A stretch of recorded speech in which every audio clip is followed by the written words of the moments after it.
If you will, come and sit at the front edge of your chair. And find a comfortable position. That means feet underneath your knees, feeling at ease through how your body, sitting bones meet the surface below you. And letting your arms rest comfortably. I'm going to suggest turning your palms up so the shoulders open and resting your hands in your lap. You can use Jnana Mudra to open body and mind.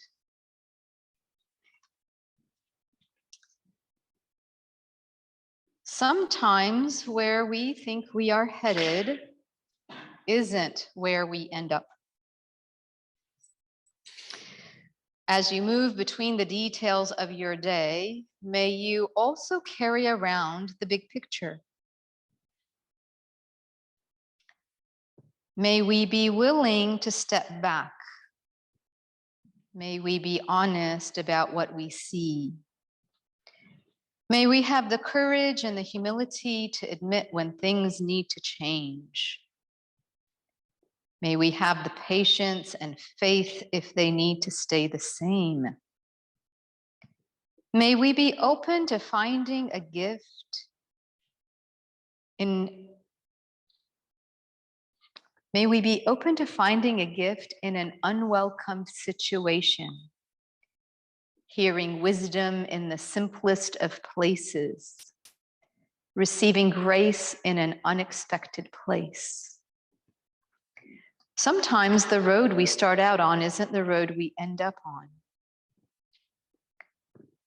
So enjoy on this beautiful day, taking it all in, zooming in to see the small detail, zooming out to feel the expansiveness of the big picture. Let us begin. If you'll bring the back of your hands together and take the time to root the legs, lift your gaze, send the arms wide, turn the palms away, and feel length and breadth in your body. Turn the palms up, drop the elbows slightly, feel the continued opening of your chest and how your feet use the ground forces to keep you in charge of extension, reaching up. As you send the arms up, decide if you're going to invite the arms back any amount more, if you can go a little bit higher, but high, wide, and back allows our head to follow our spine and to lift. When you're ready for change, bring the back of the hands together in front of you. And this time, continue internal rotation. Just feel what happens when you ask for a little bit more. Draw the elbows back as you rotate out. Yep. Lift your gaze. Send the arms forward as you rotate in and invite a little bit of flexion this time. So this cat-cow effect.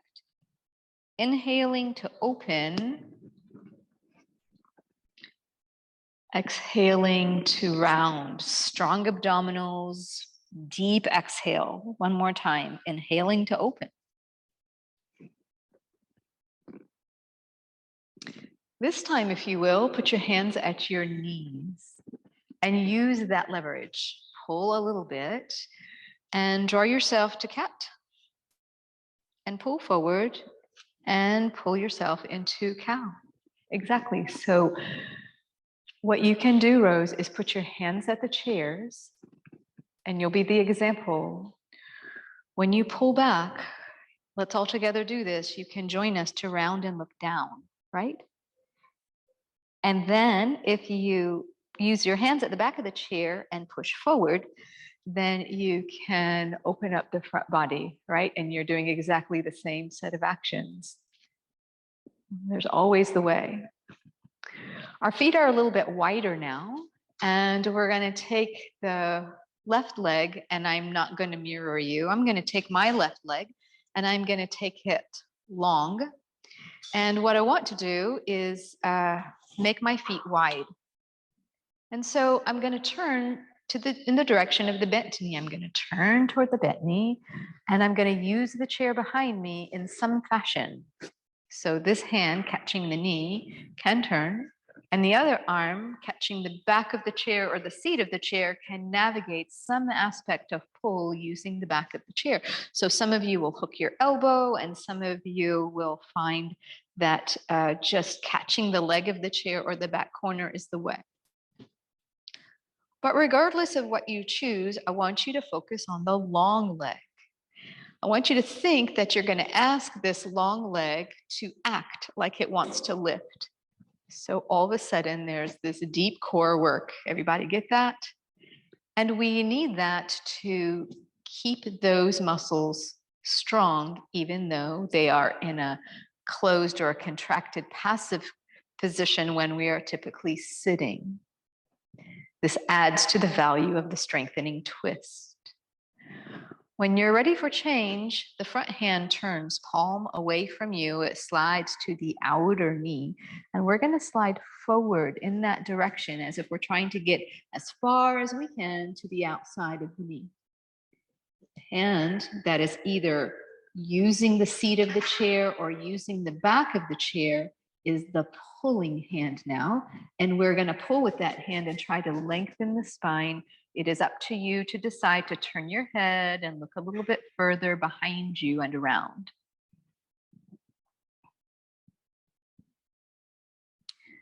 And then inhale and come on back. And sending the arms toward the long leg, just fold in that direction, just feel folding and unfolding. Shoulder retraction feels a little odd to do it this way, but it continues to open up space in the back body and to give us this hip hinging. So there's no rounding here. Right? We'll do a lot of this from standing, and we do that because it's functional. Before we get to the other side, feet are wide, knees are wide, and we're going to come and rest the elbows, and then we're going to consider going to the inside. So if that's not manageable, just stay here right on top. And if you can stand to do it, then here we are. The hands are pressing, the collarbones spread. If you will, please lift your toes and spread them wide and lift the front of the feet and just keep finding that lengthening in the front. Your gaze is slightly forward. This might not be your favorite thing. This is a deeper contraction of the hip flexors and everything that supports their engagement.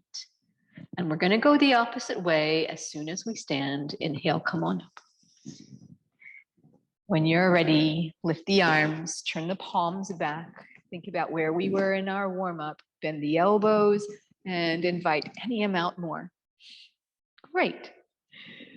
The other leg is long. Here we are turning. Staying upright to find all of the relationships. We are catching the knee and using that to guide the rib cage turning. We are using some aspect of the back of the chair. Remember, you can hook with the elbow, you can use the seat of the chair, the leg of the chair. But both arms are on, both legs are on, and we're asking the long leg to behave as if it wants to lift. Wow. That's a lot. Just breathe. In any twist, you can decide to turn your head and allow the area of the neck, the vertebra, those muscles there that allow you to just notice what's on the horizon, to participate in the twist. So the entire spine participates. If you know you need to protect your neck, then stay neutral.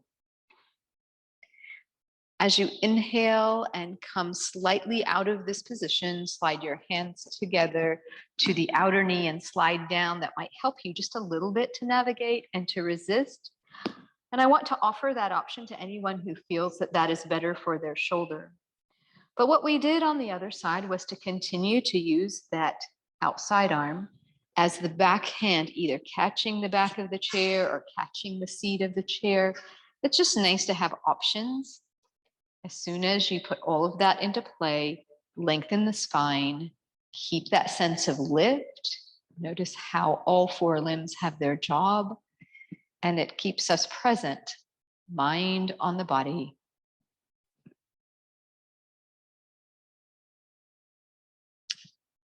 The next inhalation brings us upright. We get to fold and unfold, going the other way toward the long leg. Very nice, everyone. Here we are one more time. And actually, as we have the hang of this hip hinging, you are welcome to stay here for more slow repetitions. But we're also going to use this idea to come up out of the chair. So today I'm going to ask us to use a strap. And I'm going to use the strap between my hands. It is optional. You don't have to have it, but as you do, and your arms are maybe shoulder width, maybe a little bit wider, we're going to hip hinge, lift the arms. We're asking for a little bit more engagement through the upper body. Allow your feet to be where you need them to be. Your body will tell your feet where to be, and therefore slide your weight forward. Yep, come up out of the chair. Nice. Lower the arms. Lower your sitting bones. Lift the arms. Lift your sitting bones. And this time, come halfway up. Yep.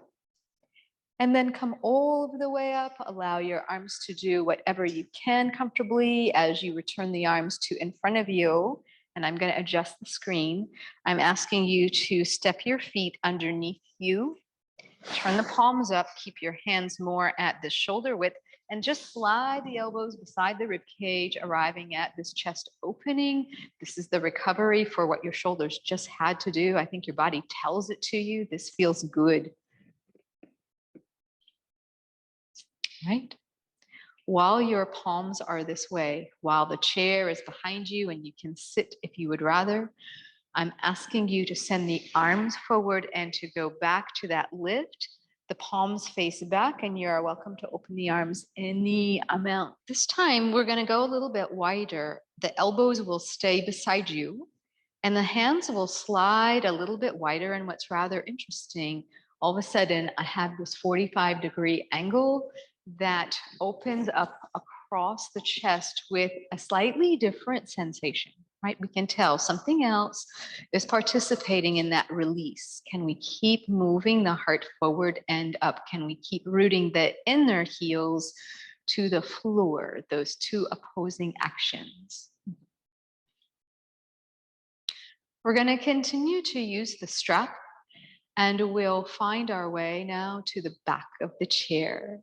Right? So what that means is, if you want to rearrange where the chair is, please do that. I'm going to put mine just halfway in front. And a matter of fact, I am going to turn just to stay with you. So I always like to cue that we keep 2 legs of the chair on the mat. And you may have all 4 legs on the chair. And we'll start with warrior 1. So I am going to step my right leg forward and my left leg back. And I'm all the way to this place of being right up close to the chair. What you might decide, some folks will feel that, wow, if my knee can just come and touch the chair, I kind of like that reassurance or that support. Or I know that my proximity allows me to hold on to the chair if I need it. So we're going to try this 2 different ways. Number 1. I want to hold the strap and I want to hold the chair.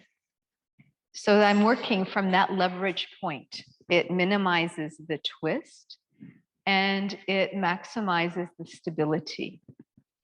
We're going to use our hands sliding down the strap. So just make sure that it is possible for anyone who feels that they just don't want to grip. There's always the way. There's always the answer. And if I'm not giving you the answer to anything that we need to adjust, please call on me. So if what you wanted to do was to minimize your grip, then you could open up the loop, put your hands in it, decide how big the loop needed to be. There's advantage to each way. And then you could reach down and back. The palm faces back the hand in front can just push into the chair and we have that isometric work. I have my right knee in front and my right arm is going behind me. If by chance you are not hooked into this loop, what I want you to consider, so this tells you that there is an advantage to the other way, is that you hold on to the chair and you create your own resistance and you slide the hand ever so slowly. And the idea is that moving this way through the range of movement helps to strengthen that range of movement. It's not just the end point. There's always a trade-off. Exactly. Exactly. Keep going, keep going, keep going. Hold that there. Now, if you will, notice where your head is. Notice that you are slightly turned in your ribcage. Left leg is forward from me, the right leg is back. And again, you'll want to decide whether you're going to hold the strap at the corner of the chair. I'm holding the left corner of the chair and I could slide my hand slowly, creating that resistance, or I could put my hand in the loop and find that this is the end point and this is the place I'm going to stay and just build time with strengthening. So make your choice. Firm the legs. Minimize any effort that is not necessary. And that's why mind on the body really is such a key. I can begin to appreciate the work, all of what I'm asking for, anticipating the effect. And then I can notice, oh, but am I tensing unnecessarily anywhere? Can I let that go? Is it a habit? In yoga, we call our bad habits samskaras. And the word sort of sounds like it would mean that, right? Samskara. And what we want to do is to erase and not deepen the groove of the habits that don't serve us. So our awareness in yoga points us in that direction, and our practice allows us to fill the changing time with something that is positive. We replace it. We don't return as readily to it. All right, take the time, step the feet together. And we're going to try this one more time. I'm just giving us a chance to have variety. What I'd like you to consider this time is to just be with the proximity of the chair and to consider, instead of holding the chair, to put your hands at your hip. So you could start there, and if you had the loop and your hand is inside the loop, then you would press and secure the hand at the edge, that outer hip. You have a greater range of movement. You have a deeper twist. You do not have the security of holding the chair, pushing down using that, but you have the opportunity to know, oh, but it's nearby and it's just at my hand's reach, okay? My arm's reach. Notice how when the arms have a little bit more action, when the spine takes on a little bit more action, how you are more inclined to use your legs, that they push the floor with a little bit more energy. Very good. And switch. And if that is not as comfortable or manageable, accessible, then the first way that we tried, holding the chair, is a wonderful action. It's a wonderful solution. So again, as you switch sides, you could hold the chair, you could put your hands at your hip, and then whether you put your hands in the loop or you slid down to create the resistance along the way, we have opportunity for great variety, good choices. Very good.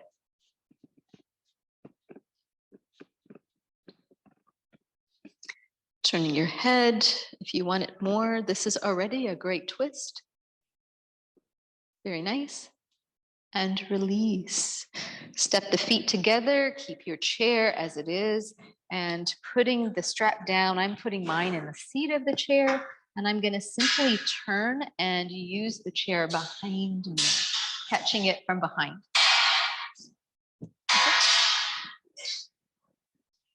So interesting that you only need to hear and to anticipate, and that way you get to just truly feel what are we asking for. Can we step the left leg slightly back? That gives us the space to step the right leg more forward. Keep working between those two places so that you arrive at a comfortable, oh, but my arms are behind me, and how far do I want them to be? And then lift your gaze. It helps to support balance with how we shift our gaze, not just the movement within this very fluid pose it has. It takes us through places. I want to start looking way up here. I strengthen the muscles that hold my neck, my head up, the neck muscles. I remind myself that this is all about opening the front body. And I spend just a few breaths of just expanding the rib cage in this position. If I have to look up, it really plays with how orienting balance depends so much on focal point. This gives us variety. Spend a few breaths with the other leg in front and enjoy feeling open for your day.